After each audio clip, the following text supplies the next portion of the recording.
నమస్తే అండి. ఈరోజు మనం చాలా సింపుల్గా కోడిగుడ్లు పులుసు చేసుకుందామండి. ముందు మనం గుడ్లు ఉడకబెట్టుకున్న తర్వాత బాగా వేపుకోవాలండి. గుడ్లు నూనె పెట్టుకున్నాను, ఇందులో పసుపు వేసుకుంటున్నాను. కొద్దిగా ఇలా పసుపు వేసుకుంటే గుడ్లు వేగినప్పుడు కింద అంటుకోకుండా ఉంటాయండి. ఇలా కలుపుకొని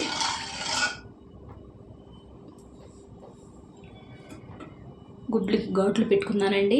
ఒలుసుకొని అన్ని వైపులా సమానంగా వేసుకోవాలండి. వేగేలాగా రెండేసి వేసుకొని బాగా మీడియంలో పెట్టుకొని వేసుకోవాలండి. బాగా వేగుతాయి గుడ్లు. ఇలా కొద్దిసేపు అలా వదిలేస్తే బాగా ఎర్రగా వేగుతాయండి. అన్ని వైపులు అలా కలుపుకుంటాను వేసుకోవాలండి. గుడ్లు పులుసులోకి అయితే చాలా టేస్టీగా ఉంటాయి అలా వేసుకుంటే.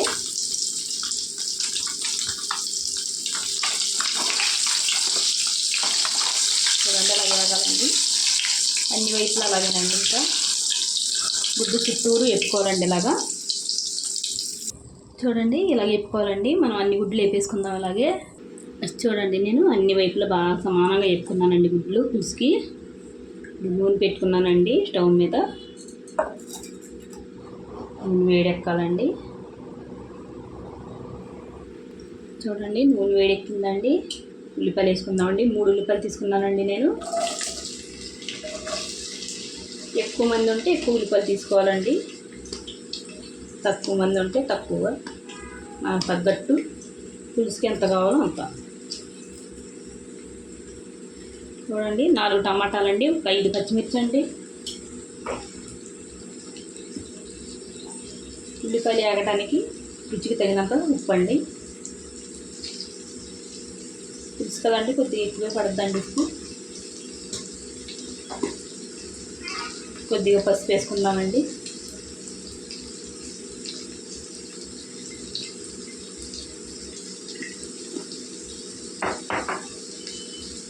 బాగా కలుపుకుందామండి, కలిసేలాగా ఉప్పు పసుపు.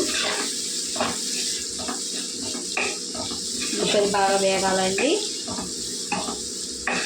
కలుపుకొని మూత పెట్టి వండుకుందామండి. ఉల్లిపాయలకి వేగేలాగా బాగా మెత్తగాని.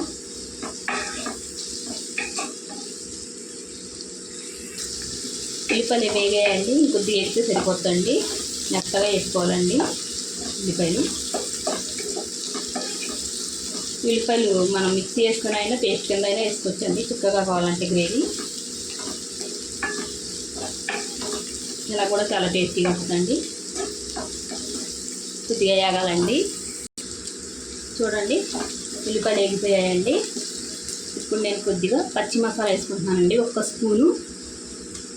ఈ పచ్చి మసాలా ఎందులో వేసుకున్నా చాలా టేస్టీగా ఉంటుందండి. కొద్దిగా వేగాలండి. పచ్చి వాసన పోయే వరకు వేసుకుందాం మసాలాని. గుడ్లు పులుసులో చాలా టేస్టీగా ఉంటుందండి మసాలా వేసుకుంటే.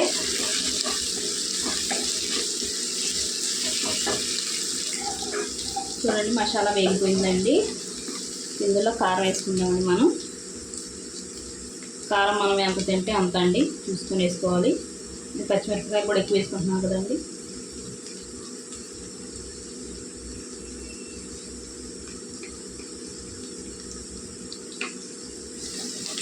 ఎక్కువ తినేవాళ్ళు ఎక్కువ, తక్కువ తినేవాళ్ళు తక్కువ అండి. కారానికి ఇక్కడ లెక్కలేదు.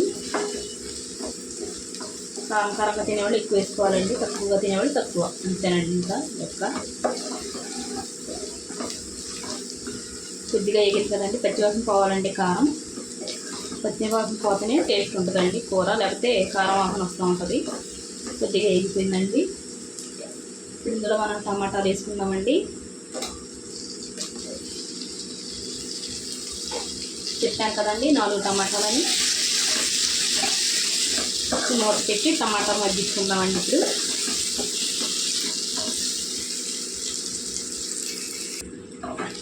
చూడండి, టమాటాలు బాగా మెత్తబడిపోయాయండి. ఇవి బాగా కలుపుకొని పచ్చిమిరపకాయలు వేసుకుందామండి. ఇప్పుడు ముందే వేసుకుంటే మెత్తగా ఉడికిపోతాయండి. తినేవాళ్ళు అయితే ఇలాగ వేసుకుంటే బాగుంటాయండి. పచ్చిమిరపకాయలు తెల్లని వాళ్ళు అయితే ముందు నుంచే వేసుకోవచ్చండి. పులుసులో ఉడితే చాలా టేస్టీగా ఉంటాయండి పచ్చిమిర్చి. కొద్దిగా ఇలా కలుపుకొని మనం టమాటాలు వేసుకున్నాం కదండి, చింతపండు పులుపు చూసుకొని వేసుకోవాలండి. ఒక చిన్న నిమ్మకాయలో సగం అయితే సరిపోద్దండి చింతపండు. నేను తీసుకుని పెట్టుకున్నాను.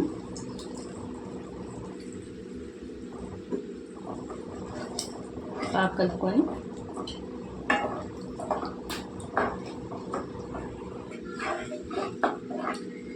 ఉప్పు ఇప్పుడే చూసుకోవాలండి.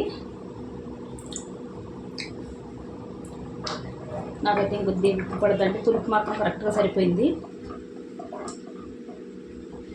ఇంట్లో మనకి ఎంత పులుసు కావాలో అన్ని నీళ్ళు వేసుకోవాలండి. ఉడకడానికి చిక్కదనానికి అని చూసుకొని నేనైతే గ్లాస్ వేసుకున్నానండి. నీళ్ళు కరెక్ట్గా సరిపోతాయండి గ్లాస్ నీళ్ళు అయితే. బాగా కలుపుకొని గుడ్లు ఉన్నాయి కదండి ఉడకబెట్టుకుని మనం ఇలా మళ్ళీ ఘాట్లు పెట్టుకొని కొద్దిగా అలాగా పులుసులో వేసుకుందామండి. ఇలా వేసుకుంటే బాగా పడుతుంది పులుసు, గుడ్లకి టేస్టీగా ఉంటాయి. ఇలా ఉడికితే గుడ్లన్నీ వేసేసుకుందామండి.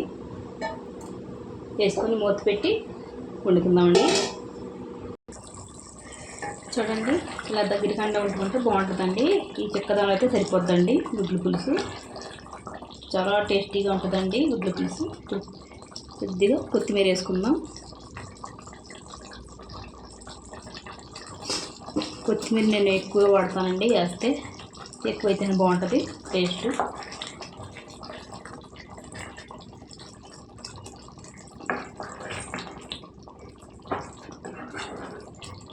అంతేనండి, పులుసు రెడీ అయిపోయింది. ఎంతో కమ్మగా ఉండే గుడ్ల పులుసు, టేస్టీ అయినా. ఒకసారి మీరు ట్రై చేయండి. నచ్చితే లైక్, షేర్, సబ్స్క్రైబ్ చేసుకోండి.